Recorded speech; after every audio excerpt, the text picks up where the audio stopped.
நார்மலா ஒரு ஹெல்த்தியா இருக்கக்கூடிய ஒரு கல்லீரல் பாத்தீங்கன்னா இப்படிதான் இருக்கணும். பட் ஆனா இப்ப நம்ம சாப்பிட்டு ஃபேட் அதிகமாயி கொழுப்பு போய் இங்க டெபாசிட் ஆகி ஃபேட்டி லிவரா மாறின ஒரு கல்லீரல் வந்து இப்படிதான் இருக்குங்க. சோ இந்த ஃபேட்டி லிவர் பாக்குறீங்க இல்லையா, இது வந்து நம்ம கிரேட் 1 கிரேட் 2 அதுக்கப்புறம் லிவர் சிரோசிஸா மாறிடும். அதுக்கப்புறம் இது வந்து கேன்சர் வரைக்கும் வரதுக்கான சான்ஸ் நிறையவே இருக்குங்க. சோ இது வந்து முன்னாடி காலத்துல எல்லாம் பாத்தீங்கன்னா குடிச்சிட்டு இருப்பாங்க இல்லையா, குடிப்பழக்கம் அதிகமா இருக்கவங்களுக்கு ஆல்கஹாலிக் ஃபேட்டி லிவர் தான் அதிகமா இருந்துச்சு. ஆனா இப்ப இருக்கிற கண்டிஷன்ல பாத்தீங்கன்னா நான் ஆல்கஹாலிக் ஃபேட்டி லிவர்னு ஒரு கண்டிஷன் இருக்கு. அதாவது குடிப்பழக்கம் எல்லாம் எதுவும் கிடையாது, ஆனா அவங்களுக்கு வந்து ஃபேட்டி லிவர் வந்துடும். இது எதனால அப்படின்னு பாத்தீங்கன்னா, நம்ம நார்மலா சாப்பிட்டு இருக்க சாப்பாடு இருக்கு இல்லையா, அது வந்து அதிகப்படியா அளவுக்கு அதிகமா எடுத்துக்கும் போது நம்ம கல்லீரல்ல போய் அது என்ன ஆகும்னா ஃபேட்டா டெபாசிட் ஆயிடும். ஆனா டாக்டர் நான் வந்து எடுத்துக்கிறது எல்லாம் கார்போஹைட்ரேட் அதாவது மாவு சத்து தான் எடுத்துட்டு இருக்கேன், நீங்க வந்து லிவர்ல போய் கொழுப்பா மாறிடுது அப்படின்னு சொல்றீங்க, இது எப்படி அப்படின்னு கேட்டீங்கன்னா, இப்ப நார்மலா நீங்க மாவு சத்து எடுக்கிறீங்க, அதாவது நீங்க ஒயிட் ரைஸ் எடுக்கிறீங்க, கோதுமை எடுக்கிறீங்க, ராகி எடுக்கிறீங்க, எது வேணாலும் எடுத்துக்கங்க. பட் ஆனா எடுக்கிறது வந்து அளவா எடுத்துக்கணும். இன்கேஸ் நீங்க அளவுக்கு அதிகமா எடுக்கும் போது ஒரு ஸ்டேஜ்ல வந்து கல்லீரல்ல இருக்கக்கூடிய அந்த குளுக்கோஸ் எல்லாமே கிளைகோஜனா மாறி அதுக்கப்புறமா அந்த ப்ராசஸ் வந்து ஒரு ஸ்டேஜ்ல வந்து இப்ப லிவர்ல வந்து நீங்க எடுத்துக்கக்கூடிய குளுக்கோஸ் எல்லாமே கிளைகோஜன் ப்ராசஸ்கள் எல்லாமே போயிடுங்க. பட் ஆனா நீங்க ஓவர் ஈட் பண்ணிட்டே இருக்கீங்க இல்லையா, அளவுக்கு அதிகமா சாப்பிட்டே இருப்பீங்க இல்லையா, அப்படி சாப்பிடும் போது அது கிளைகோஜனா கன்வெர்ட் ஆக முடியாம அது போய் கொழுப்பா கன்வெர்ட் ஆகி அது வந்து லிவர்ல போய் அப்படியே படிஞ்சிடும். அது படிஞ்சு என்ன ஆகும்னா மறுபடியும் அந்த லிவர்ல ரத்த குழாய் வழியா அது நம்மளோட சர்க்குலேஷன் உடம்புக்குள்ள வர ஆரம்பிக்கும். அது என்ன ஆகும் அப்படின்னு பாத்தீங்கன்னா, நாளடைவுல நம்மளோட ரத்த குழாயில வந்து அடைப்பை வந்து உருவாக்க ஆரம்பிச்சிடும். அந்த அடைப்பு என்ன ஆகலாம், சம்டைம் வந்து உங்களோட பிளட்ல வந்து கொலஸ்ட்ராலோட லெவல வந்து அதிகப்படுத்தலாம். இல்லன்னா உங்களுக்கு ஹார்ட் ப்ராப்ளம், இல்ல அப்படின்னா ரத்த குழாய் அடைப்பு, பிரெயினுக்கு போற ரத்த குழாயில அடைப்பு, கிட்னில போற ரத்த குழாய் அடைப்பு, கால்கள்ல போற ரத்த குழாயில அடைப்பு, இந்த மாதிரி உருவாக்கும். அதை தவிர பாத்தீங்கன்னா இந்த ஃபேட்டி லிவர்ல இருக்கிற எல்லா பேஷண்ட்டுக்கும் இன்னொரு ஒரு பெரிய காம்ப்ளிகேஷன் என்னன்னா, அவங்களுக்கு கொஞ்ச நாள் ஆக ஆக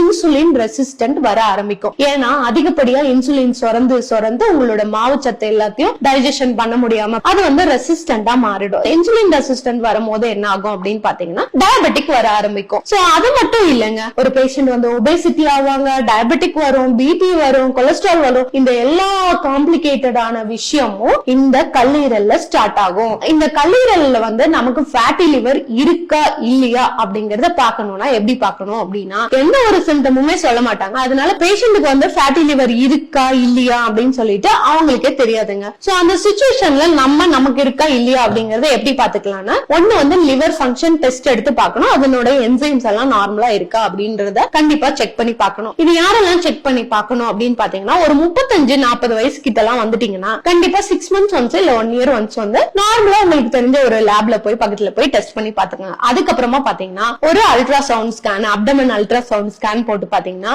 அதுல உங்களுக்கு ஃபேட்டி லிவர் இருக்கா இல்லையா, எந்த கிரேட்ல இருக்கு, உங்களோட லிவரோட சைஸ் எப்படி இருக்குங்கறத கிளியரா சொல்லிடுவாங்க. சோ அதனால உங்களுக்கு வந்து ஃபேட்டி லிவர் இருக்கா இல்லையான்றத கண்டுபிடிச்ச முடியும். இந்த ஃபேட்டி லிவர் இருந்துச்சுன்னா வேறு சில பிரச்சனைகளும் வரக்கூடுங்க. என்னென்ன அப்படின்னு பாத்தீங்கன்னா, உங்களுக்கு லிவர்ல தான் ஆன்டி ஆக்சிடென்ட், இந்த குளூட்டோதயான்ங்கிறது ஒரு பெரிய ஒரு கிங் ஆஃப் ஆன்டி ஆக்சிடென்ட் சொல்லுவோம். அதெல்லாமே ப்ரொடியூஸ் ஆகிறது எல்லாமே லிவர்ல தான் ஆகும். அதெல்லாமே ப்ரொடியூஸ் ஆகிறது கம்மி ஆகும். அதனால ஆக்சிடேட்டிவ் ஸ்ட்ரெஸ் வந்து அதிகமாகும். சோ அது அதிகமாகும் போது ஸ்கின் இஷ்யூ வர ஆரம்பிக்கும். ஈவன் சம்டைம் வந்து ஆஸ்துமா பிரச்சனை, தைராய்டு பிரச்சனை, இந்த மாதிரி ஒரு இஷ்யூவா வந்து எடுத்துட்டு வந்துட்டே இருக்கும். அதனால நம்மளோட லிவரை வந்து எப்பவுமே ஹெல்த்தியா வச்சுக்கிறது ரொம்ப ரொம்ப முக்கியம். டாக்டர் நான் என்னோட லிவரை வந்து ஹெல்த்தியா வச்சுக்கணும், நான் என்னென்னலாம் பண்ணணும் அப்படின்னு கேட்டீங்கன்னா, ஃபர்ஸ்ட் விஷயம் வந்து உங்களுக்கு வந்து உங்களோட வயிற்றை சுத்தி ஏதாவது கொழுப்பு அதிகமா இருக்கா, உங்களோட வயிறு வந்து தொப்பு போட்ட மாதிரி இருக்கான்னு பாத்துக்கோங்க. அப்படி தொப்பு போட்டு இருந்துச்சு அப்படின்னா ஃபர்ஸ்ட் அதை லிவர்ல போட ஆரம்பிக்கும். அதுக்கப்புறம் அது வந்து விசரல் ஃபேட்லயும் கொழுப்பு அதிகம் ஆக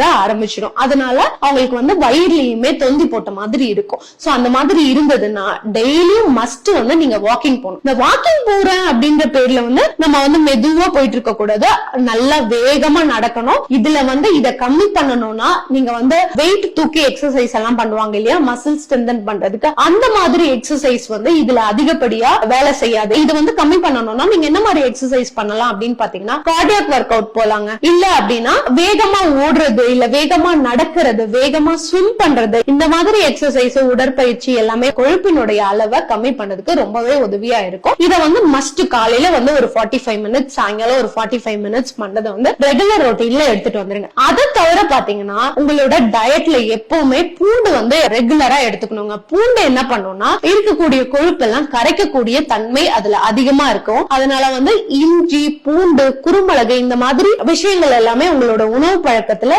டெய்லியும் சேர்த்துக்கிறது ரொம்ப முக்கியம். அதுக்காக வந்து நான் நிறைய பிரியாணி சாப்பிடுறேன், நிறைய சாப்பாடு சாப்பிடுறேன், தோசை நிறைய சாப்பிடுறேன், அதை சாப்பிட்டு கூடவே இதை சேர்த்துக்கலாம்னா அப்படி வந்து பண்ணக்கூடாது. உங்களோட டயட்டையுமே நீங்க ரொம்ப கான்சியஸா எடுத்துக்கணும். நீங்க எடுத்துக்கிற ஃபுட்ல வந்து கார்போஹைட்ரேட், அதாவது ஃப்ரக்டோஸும் சரி குளுக்கோஸும் சரி ரொம்ப குறைவான அளவுல இருக்கணும். ஸ்பெஷலி வந்து ரைஸ், தானிய வகைகள் கம்மியா எடுத்துக்கணும். அதே போல பாத்தீங்கன்னா பழங்கள் அதிகமா எடுத்துக்கூடாது, இனிப்பு பொருட்கள் அதிகமா எடுத்துக்க கூடாது, வறுத்து பொரிச்சதை எடுத்துக்க கூடாது. எது அதிகமா நீங்க எடுத்துக்கலாம் அப்படின்னு பாத்தீங்கன்னா உங்களோட டயட்ல வந்து புரோட்டீன் அதிகமா நீங்க எடுத்துக்கலாம். அதே போல பாத்தீங்கன்னா காய்கறிகளை வந்து நீங்க அதிகமா எடுத்துக்கலாம். அதுல வந்து அதிகப்படியா சுகரினோட அளவு வந்து இருக்காது. அதனால வெஜிடபிள்ஸ் நிறைய எடுத்துட்டு பிளஸ் பாத்தீங்கன்னா நீங்க வந்து புரோட்டீன்ஸ் நிறைய எடுத்துக்கணும். இந்த வெஜிடபிள்ஸ்ல வந்து ப்ரீ ஃபைபர் இருக்குங்க. இந்த ப்ரீ ஃபைபருமே என்ன பண்ணும் அப்படின்னு பாத்தீங்கன்னா உங்களோட கொலஸ்ட்ராலோட அளவை கம்மி பண்ணும், கொழுப்பு வந்து படிகிறத வந்து நிறுத்தும். அதனால ப்ரீ ஃபைபர் அதிகமா இருக்கக்கூடிய ஃபுட் எல்லாமே எடுத்துக்கணும். அதே போல பாத்தீங்கன்னா ப்ரோபயோட்டிக்கும் இதுல வந்து ரொம்ப ரொம்ப முக்கியங்க. சோ ஒரு வெஜிடபிள்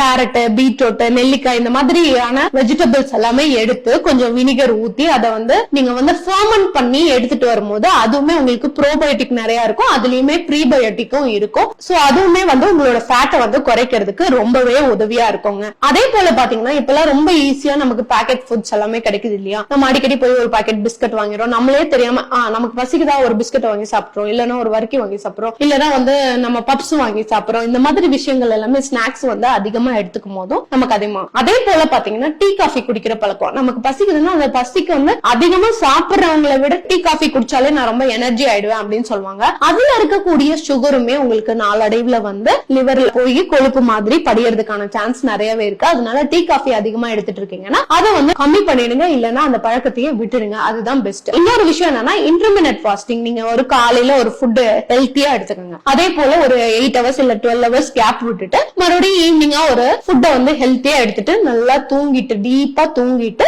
காலையில மறுபடியும் எந்திரிச்சு ரொட்டீனா ரெகுலரா இதை பண்ணிட்டு வரும்போது உங்களுக்கு அந்த கொலஸ்ட்ராலோட அளவு வந்து கம்மியாகும். அதே போல நைட் வந்து தூங்காம இருக்கிறீங்க அப்படின்னு வச்சுக்கோங்களேன், தூங்காம இருக்கும்போது ஸ்ட்ரெஸ் அதிகமாகும். ஸ்ட்ரெஸ் அதிகமாகும் போது நம்ம உடம்புல கார்டிசோல் ஹார்மோன் வந்து அதிகமா செக்ரீட் ஆக ஆரம்பிக்கும். இந்த கார்டிசோல் ஹார்மோனும் என்ன பண்ணும்னா இந்த ஃபேட்டி லிவரை உருவாக்கும். அதனால அதிகப்படியா ஸ்ட்ரெஸ் ஆகக்கூடாது, நல்லா ஹெல்த்தியா தூங்கணும், பிசிக்கலி ஆக்டிவா இருக்கணும். இன்னொரு முக்கியமான விஷயம், ஆல்கஹால் எடுத்துட்டு இருக்கவங்களுக்கு ஆல்கஹாலிக் ஃபேட்டி லிவரும் வரதுக்கான சான்ஸ் நிறையவே இருக்கு இல்லையா? அந்த மாதிரி குடிப்பழக்கம் இருக்கவங்க எல்லாமே குடிய வந்து தவிர்த்து நம்ம நார்மலா ஹெல்த்தியா இருக்கக்கூடிய ஃபுட் எல்லாமே கன்சியூம் பண்ணிக்கிறது தான் ரொம்பவே நல்லது. அதுதான் இதுக்கு முழுமையான தீர்வா இருக்கும். ஏன்னா இது வந்து ஒரு சிம்டமே இல்லாம ஸ்லோ பாய்சன் மாதிரி நம்மள வந்து எடுத்துட்டு போய் நம்மள டேஞ்சர் ஜோன்ல கொண்டு போய் விட்டுரும். அதனால வந்து நமக்கு தான் சிம்டமே இல்லையே, ஒரு பிரச்சனையும் இல்லை, நான் நல்லா தானே இருக்கேன் அப்படின்னு நினைச்சிட்டு நீங்க இதை வந்து அசால்ட்டா எடுத்துக்க கூடாது. தயவு செஞ்சு உங்களோட டயட்ல உங்களோட லைஃப் ஸ்டைல்ல எல்லாத்துலயும் ஒரு 6 months கான்சென்ட்ரேட் பண்ணிட்டு நீங்க நல்லா ஸ்லிம் ஆயிட்டீங்க, வெயிட் எல்லாம் லாஸ் பண்ணிட்டீங்க அப்படின் போது உங்களோட